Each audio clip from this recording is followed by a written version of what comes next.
Unfair ang Ginoo dili? Dili. Sa inyo ha? Sure mo? So wala mo ireklamo sa Ginoo. Kinsa man ninyo nagsigi og reklamo nga hangtod karon ang imong gipangayo sa Ginoo gihangyo. Wala pagyud madawat. Pero ang uban nimong kaila, uban nimong suod ay mo mga silingan, nakadawat na sila sa ilang mga gustong gipangayo o gihangyo. Makaingon nagyapo kag unfair. Ngano man ang imong silingan nga imong gikalagutan ni asinso lagi. Pero ikaw wala. Usa man imong kasinatian. Usa man imong tubag ana. Ha? Mga igsuon, kung atong tanawon sa atong ebanghelyo, adunay nahitabo na usa ka agalo niyang gipapiyal ang iyahang mga treasure. Ang usa gihatagan niya 5,000 ka pesos, ang isa gihatagan 2,000 ka pesos, ang usa pila? Usa ka 1,000 ka pesos. Ang pangutana, nganong dili pareho? Nganong dili pareho? Unsay tubag ninyo?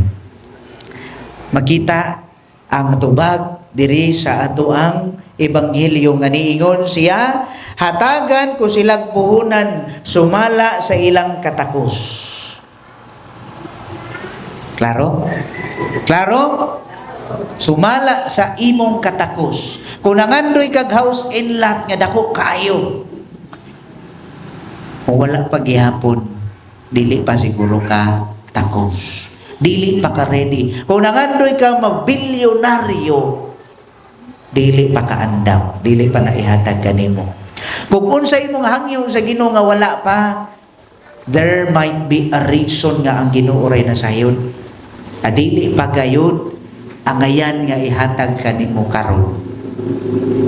Mga igsoon, atong tan-awon, unsay gibuhat nining tulo? Ang 5,000 ka pesos nga gihatag sa usa ka pinialan, iyang gihimo, gipatikad, gipatuluan og singot, gibalik ngadto sa iyang agalon na double. Another pinialan, gihatagan og 2,000 ka pesos na doble tungod sa pagpaningkamot. Pero kaning usa say gibuhat nagtinapulan. Pareho ninyo mga tapulan. Kisay mga tapulan din ha? Wala tapulan diri oy. Kugihan ka ayo mo. Ha? Mga igsuon, tulo ka butang ang atong tan-awonan. Una, kining gitawag nga tapulan or sa English yung sa tawagan sloth. Sloth, tapulan. One of the 7 capital sins. Namoy na ilang tapulan? Lingi ay mong tupad, tapulan ka? Ha? Kuhita. Ha? O sa itubag anak? Ha? Ang imong anak nga sige katulog. Suguon, sige reklamo. Tapulan. Unsay imo ang bation ginikanan? Ha? Wara? Sa inyo, palayas diri oy. Sige ra kagkaon, wa kay trabaho. Reklamo man ganing ginikanan. Ha? Kana mga igsoon bantayan kay na no. Dili lang kay tapulan diha sa kinabuhi kundi tapulan basig tapulan ka diha sa pakigrelasyon sa mga tao. Tapulan ka maningkamot sa pagpanday sa gingharian sa Dios. Tapulan kang musimba man gani ka late na matug pagyud. Magdali pagyud. Nanguyab pagyud. Ano man na? Tapulan gyud no. Sulisod kaayo. Well, kitang tanan mga tapulan usahay. Usahay kapoy ampo oy. Magyapon. Usahay di lang ko musimba kay dagom. Usahay aw di lang ko kay may lami pari oy. Biglan. Second point, another S. Ano sa ito primero? Sloth. Ikaduha, stewardship. We are held accountable for what God has given us. Kabalo ka unsay grasya nga imong nadawat ron? Or sa tanang kinabuhi na sinati nimo ang mga grasya nga gihatag sa Dios kanimo? Unsa naman? Unsa may labing dako kaayong nadawat nimo nga grasya sa Dios? Ha? Kinabuhi. Yes. Our life, our lifetime gihatag kini sa Dios. Pero sa kinabuhi, ato na lang pagamyan ha. Sa usa ka semana kapila ta simba. Kausa, sa kausa pila ka oras. Usa ra pod. Unya lifetime. Ang gihatag sa Dios kanato, the whole life, unya usa ra ka oras. Atong ibalik kaniya. Uy, wala. Tanawa sa atong ebanghelyo ha, ang gihatagan og 5, gibalik ang 5. So kung gihatagan tag lifetime, sa may atong gihatag? Lifetime sad. Isa ka oras. Pero isa ka oras, reklamador pa. Mao na. So, another, gihatag, 2,000 ka pesos, gibalik 2,000 ka pesos. Nalipay ang Ginoo kay ano man, kung unsay gihatag sa Dios, gibalik niya.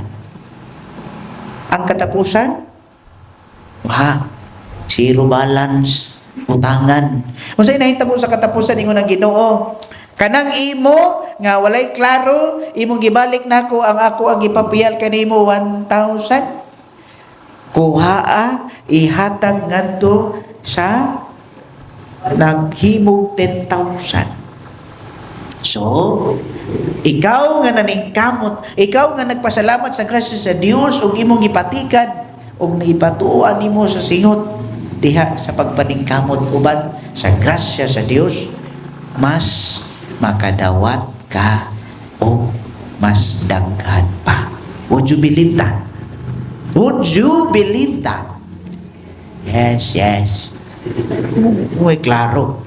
It is better to give than to receive. And give until it hurts. Kaya nga naman, mubalik na nimo 100-fold. Would you believe that? Nakasinati mo, ana? Nga damor kang mohatag, damor mubalik nimo? Pero di ko sure na inyo tubang. Ha? Daghan man yun siguro taging na nga experience. No? Muhatag ka. So, ang pangutana karon, I will ask you, unsa man kadako ang grasya nga imong nadawat sa Ginoo? Or unsa man ang mga grasya, mga gasa nga imong nasinati karon sa imong kinabuhi? Makaingon ba kag abunda o dili? Saman. Abunda ang imong grasya? Abunda. Igo-igo na. Ha? Sa mo diha? Maingon ba ka nga, yes, Father, daghan kong grasya. Sa makaingon anak? Kaluya mo. Kinsa mo ingon nga, igo-igo ra gyud, Father. Kasta pagtaas, igo-igo ra gyud. Ngano man na siya?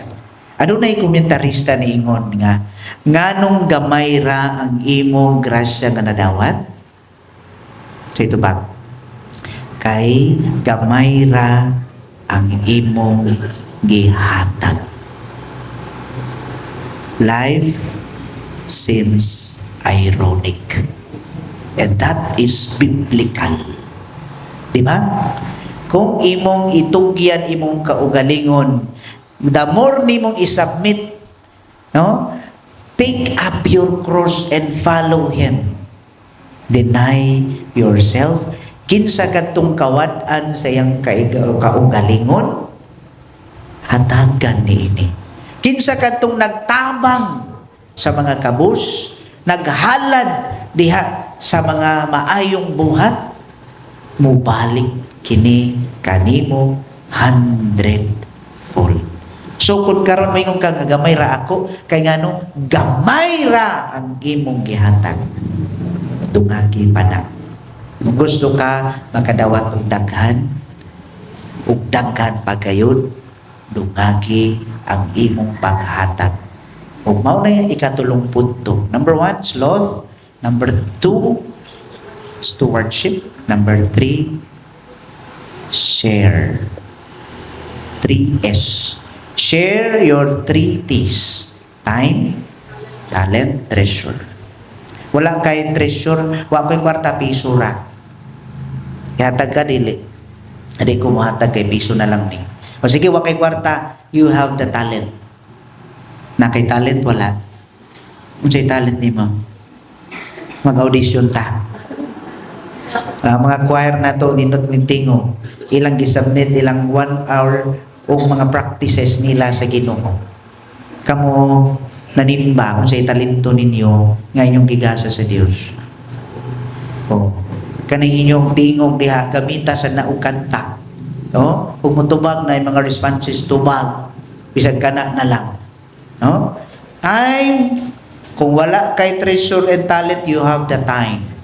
Busa, ihalad ang imong oras. Lifetime. Ngadto sa Ginoo. Ayaw pagpagutbot kung usa ka oras ang imong gihatag kay dili ka na paigo kaniya.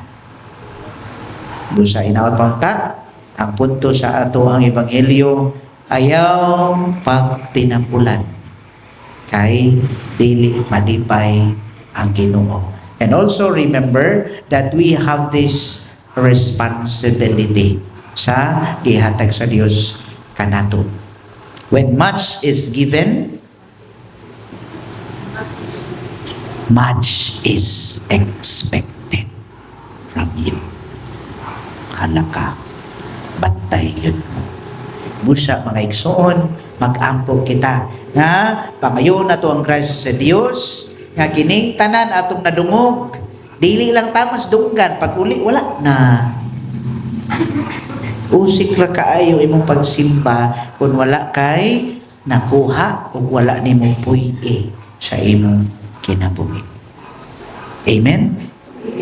Inaot